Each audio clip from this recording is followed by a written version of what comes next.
자, 배움을 추구하시는 청취자 여러분 환영합니다. 오늘이 2026년 4월 6일 월요일인데요.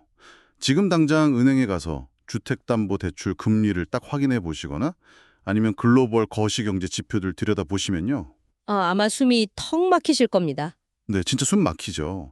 금리는 여전히 엄청 높고 그 중동의 지정학적 위기는 당장 내일 무슨 일이 터질지 모르는 시한폭탄처럼 막 째깍거리고 있잖아요. 맞습니다. 굉장히 불안정한 상태죠. 그러니까 경제학 원론으로 따지면 이런 상황에서는 시장에 돈이 마르고 자산 가격은 뚝뚝 떨어져야 이게 정상이거든요. 그렇죠. 그게 우리가 아는 기본 상식이죠. 근데 오늘 시장을 보면요. 이 중력의 법칙이 완전히 그냥 철저하게 무시되고 있습니다.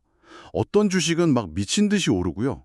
서울 핵심지 아파트 매물은 오히려 자취를 감추면서 가격이 딱 버티고 있단 말이죠. 네, 굉장히 기이한 현상입니다. 그래서 오늘 이걸 하나씩 풀어보죠. 오늘의 심층 분석 미션은 바로 이 극명하게 엇갈리면서 상식을 뒤엎고 있는 두 시장, 이 흐름을 파악하는 겁니다. 단순히 지수가 올랐다 내렸다가 아니라요. 여기서 매력적인 지점은 이 현상의 이면에 숨겨진 그 진짜 이유, 즉 왜 이런 쏠림이 발생하는가를 우리가 파헤쳐 본다는 거거든요. 아, 정확합니다. 지금 여러분의 자산을 둘러싼 이 자본의 흐름이 대체 어디로 그리고 왜 쏠리는지 영양가 있는 핵심만 짚어보겠습니다. 전문가님, 이거 도대체 왜 이러는 걸까요? 사실 시장 참여자들이 지금 철저하게 그 두 가지 키워드에만 베팅하고 있기 때문입니다. 바로 확실성 그리고 희소성이죠.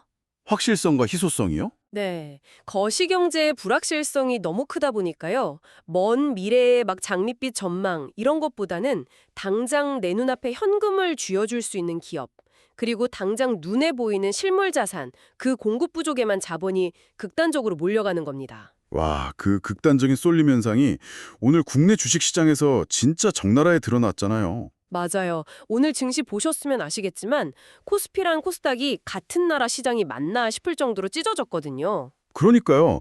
코스피는 외국인이랑 기관이 쌍끌이로 막 사들이면서 5,450선을 아주 시원하게 뚫어버렸죠. 오늘 마감이 5,450.33이었고 1.36% 올랐단 말이에요. 네, 반면에 코스닥은 어땠죠? 1.54% 떨어지면서 1,047.37로 마감했습니다.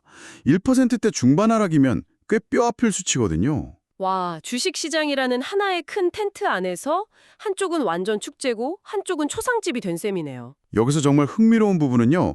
이건 마치 주식시장이라는 거대한 시서에서 그 반도체라는 무거운 아이가 코스피 쪽에 딱 타서 쑥 올라가고 아주 좋은 비유네요. 네. 그리고 코스닥 쪽에 있던 바이오나 2차전지 같은 아이들은 반대편에서 그냥 허공으로 밀려 내려오는 것 같거든요. 이 극단적인 디커플링 중심에 결국 삼성전자가 있는 거죠. 그렇습니다. 바로 내일이죠. 4월 7일이 삼성전자의 1분기 잠정 실적 발표일입니다. 시장은 지금 이미 반도체 업황의 턴어라운드를 넘어서서 아예 본격적인 슈퍼사이클 진입 초입이라고 판단을 하고 있는 거거든요. 아, 사이클이 완전히 돌아왔다고 보는 거군요. 네, 그래서 자본을 그쪽으로 막 밀어넣고 있는데 여기서 중요한 건 유동성의 총량입니다. 지금 시장 전체에 풀려있는 투자 자금은 한정되어 있잖아요. 그렇죠. 무한정 돈이 있는 건 아니니까요. 그러니까 이게 마치 추운 겨울밤에 덮을 이불이 딱 한 장뿐인 상황이랑 비슷한 겁니다. 반도체 실적 개선이라는 이 확실한 모멘텀을 가진 삼성전자랑 대형주들이 그 이불을 확 끌어당겨 버리는 거죠. 아, 이불을 자기 쪽으로 덮어버리니까. 네, 그러니까 코스닥 쪽에 몰려있던 제약이나 바이오, 또 2차전지 섹터는 고스란히 찬바람을 맞으면서 자본이 싹 빠져나가는 겁니다. 야, 바이오나 2차전지 같은 섹터는 사실 미래의 성장성을 담보로 하는 이른바 꿈을 먹고 크는 주식들이잖아요. 그렇죠. 미래 가치가 중요한 종목들이죠. 근데 금리가 높고 시장이 이렇게 막 불황할 때는 투자자들이 그 10년 뒤에 돈 벌어다 줄게 이런 약속보다는 네, 당장 내일 아침에 조단위 영업이익을 발표할게 하는 쪽에 돈을 건다는 뜻이거든요. 와, 진짜 냉정하네요. 근데 전문가님, 만약에 내일 삼성전자의 실적 가이던스가 시장 기대치를 막 뛰어넘어서 이른바 어닝 서프라이즈를 기록하면요. 이 블랙홀 현상이 더 심해지는 건가요? 코스닥은 그럼 더 소외되는 건지 좀 궁금해지거든요. 흥미롭게도 오히려 그 반대의 흐름이 연출될 가능성이 높습니다. 반대요? 왜 그렇죠? 왜냐하면 삼성전자의 실적이 예상치를 상회한다는 건요. 단순히 삼성전자 한 기업이 돈을 잘 벌었다. 이걸로 끝나는 게 아니거든요. 그럼 또 다른 의미가 있나요? 네, 이건 반도체 제조를 위한 설비 투자, 즉 자본적 지출이 본격적으로 늘어난다는 아주 확실한 시그널이 됩니다. 그렇게 되면 삼성전자의 소재, 부품, 장비를 납품하는 기업들 있잖아요. 이른바 그 소부장 기업들이요? 맞습니다. 그 소부장 기업들로 낙수 효과가 확산되거든요. 근데 이 소부장 기업들의 상당수가 코스닥에 포진해 있습니다. 그렇구나. KOS대의 기술주들한테 오히려 호재가 될 수 있네요. 그렇죠.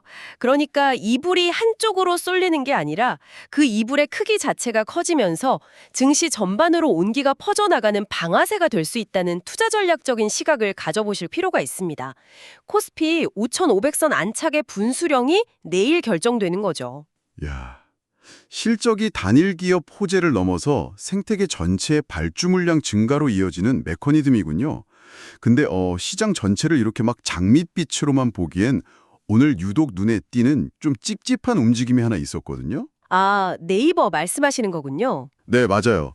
IT 대장주 중 하나인 네이버 흐름인데요. 오늘 네이버가 장중 한때 19만 9,400원까지 거의 20만 원 턱 밑까지 치고 올라갔었잖아요. 네, 장중 흐름이 아주 좋았죠.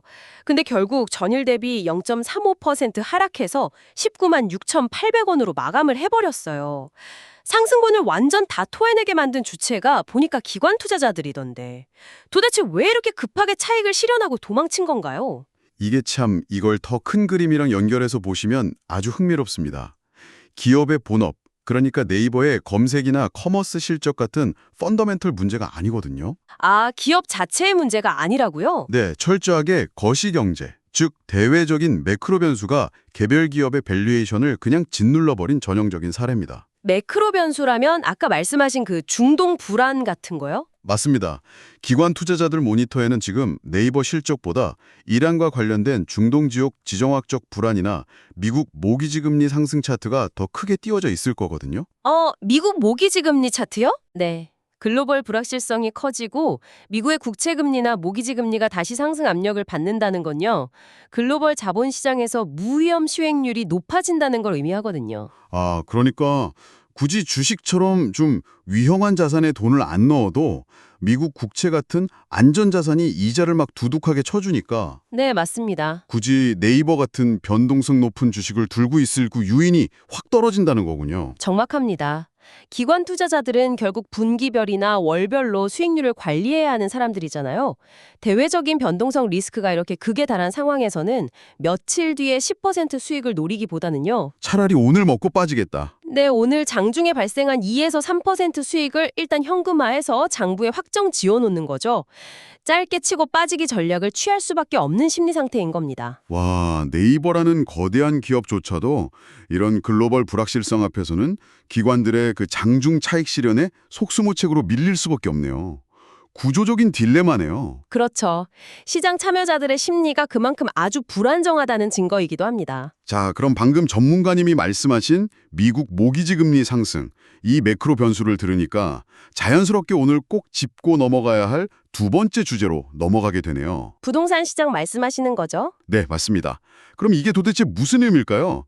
방금 미국 금리 오르고 불안이 지속된다고 하셨잖아요. 상식적으로 대출 이자가 이렇게 비싸지면 집값은 떨어져야 하는 거 아닌가요? 네. 아까 말씀드린 경제학 원론에 따르면 그게 맞죠. 수요가 증발해야 하니까요. 그러니까요. 이자가 무서워서 아무도 집을 안 사면 가격은 떨어져야죠.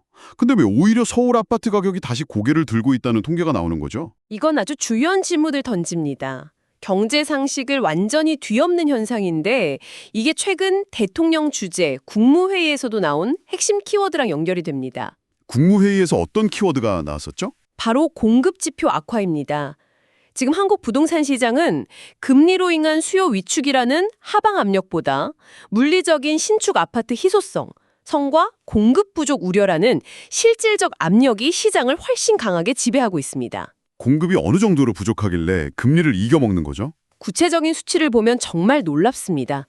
서울의 주택 인허가 실적이 전년 대비 무려 50%나 감소해버렸거든요. 절반이 날아간 겁니다. 와, 인허가가 절반으로 줄었다는 건 단순히 숫자 50%가 빠진 게 아니잖아요. 건설사들이 집을 지을 땅이 있어도 이건 도저히 사업성이 안 나온다 이러고 아예 삽을 뜰 생각조차 포기했다는 뜻 아닌가요? 아주 날카로운 지적이십니다. 지금 건설사들은 짓고 싶어도 지을 수가 없어요. 시멘트나 철근 같은 공사비가 살인적으로 폭등했잖아요. 그렇죠. 원자재값 엄청 올랐죠? 게다가 가장 치명적인 건 부동산 프로젝트 파이낸싱, 즉 PF 대출 금리가 두 자릿수를 훌쩍 넘어가면서 자금 조달 자체가 막혀버렸기 때문입니다. 아, 사업 시작하는 순간 그냥 적자가 확정되는 구조네요? 네, 맞습니다.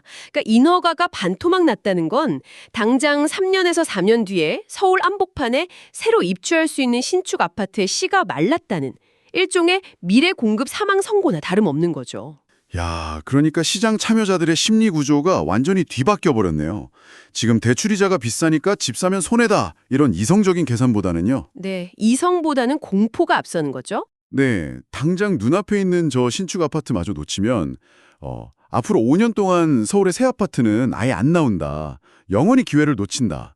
이런 희소성에 대한 공포가 훨씬 더 크게 작용하는 거네요. 바로 그 지점입니다.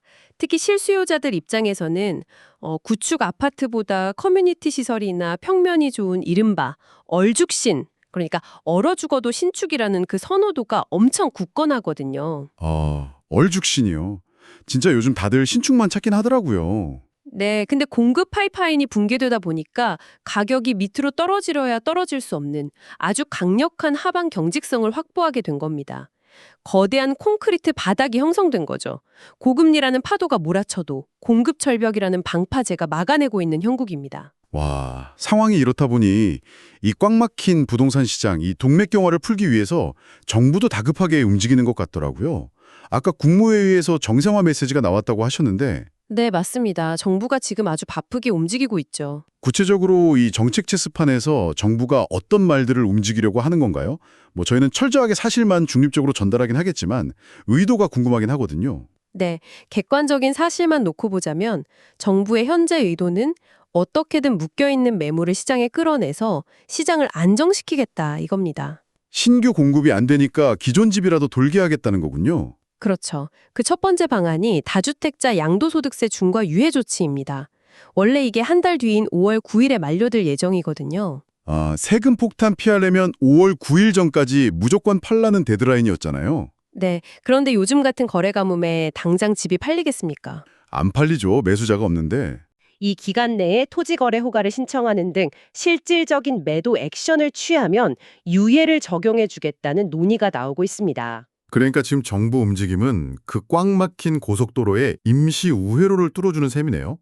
집을 팔고 싶어도 세금 때문에 갇혀있는 사람들에게 지금 빨리 신청하면 나갈 수 있는 문을 열어줄게. 이러는 거군요. 정확한 비유입니다. 그리고 또 하나 시장의 뇌관인 1주택 갭 투자자들에 대한 퇴로 논의도 소개되고 있습니다. 갭 투자자들 전세금 반환 문제로 갇혀있는 분들 많잖아요. 네, 전세를 끼고 집을 샀는데 역전세가 나면서 보증금을 못 돌려주게 생긴 분들이죠. 이분들이 매물을 원활하게 내놓고 빠져나갈 수 있도록 돕는 방안도 고심 중인 것으로 알려져 있습니다. 네, 정치적 편향 없이 사실만 보자면 결국 매물을 유도해서 어떻게든 시장 숨통을 틔워보려는 거네요. 근데 지금까지는 서울이나 수도권 이야기였는데 지방에서는 또 완전히 다른 온도가 감지된다면서요? 네, 아주 재미있는 국지적 열기가 나타나고 있습니다. 인허가랑 준공이 동반 하락해서 신축이 귀해진 수도권 상황이랑은 대조적으로 지방에서는 재개발, 재건축 기대감으로 돈이 몰리는 곳이 있습니다. 대표적으로 대전인데요. 대전이요? 대전에서 무슨 일이 있나요? 최근 대전에서만 무려 10개 구역이 노후 계획도시 정비 선도지구 지정을 위한 신청서를 제출했습니다. 와, 10개 구역이나요? 아니, 서울은 원자재값 때문에 멈추는 판인데 대전은 왜 이렇게 열기가 뜨거운 거죠? 이게 앞서 말씀드린 공급의 희소성이랑 연결됩니다.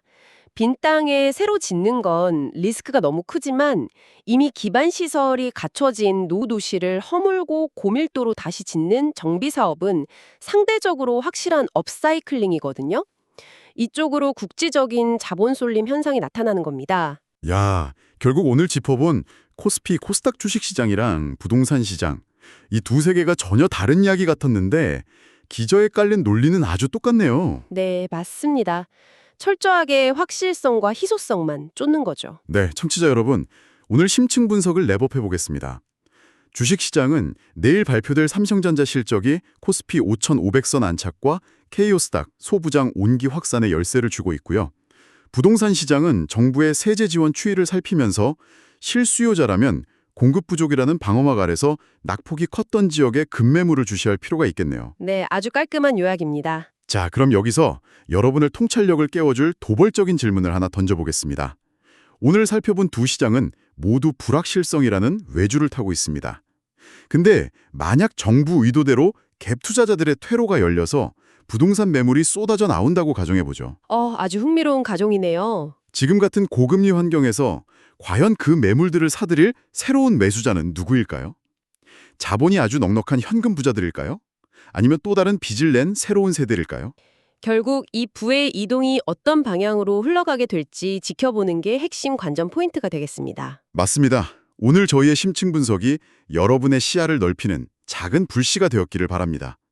계속해서 호기심을 가지고 현상 이면의 왜라는 질문을 던져보시길 바랍니다. 오늘의 심층 분석 여기서 마칩니다.